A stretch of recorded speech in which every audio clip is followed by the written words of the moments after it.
గుర్తుందా? గుర్తుందా అక్క? గుర్తుందా అన్న? చంద్రబాబు సంతకం కనిపిస్తా ఉందా? ఇది 2000 ఎన్నికల ముందు 2000 ఎన్నికలకు ముందు జాబు రావాలంటే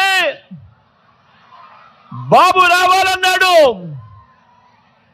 ఇంటికో ఉద్యోగం అన్నాడు. ఈ చంద్రబాబు వచ్చేదాకా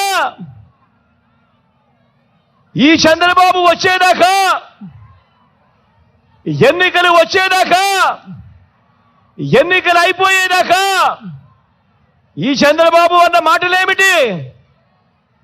జాబు రావాలంటే బాబు రావాలి. ఒకవేళ జాబ్ ఇవ్వకపోతే ఏమన్నాడు?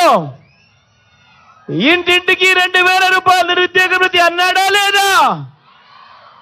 అన్నాడా లేదా?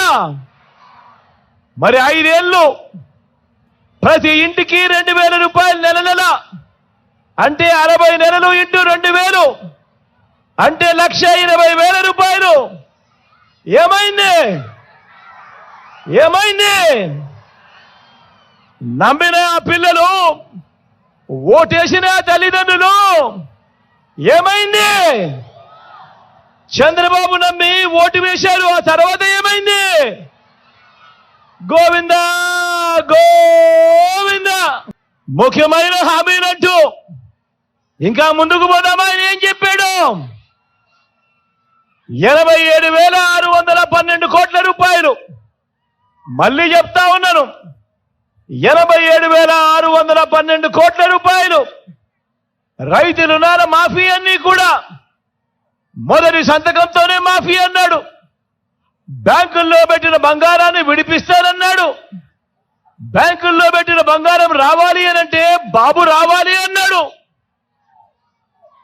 నా రైతన్నలు 2014లో ఈ మాటలు నమ్మి చంద్రబాబును ఓటు వేసి గెలిపించారు. ఏమైంది? మళ్ళా ఏమైందక్క? తర్వాత ఏమైందన్నా? తర్వాత గోవిందా గోవిందా.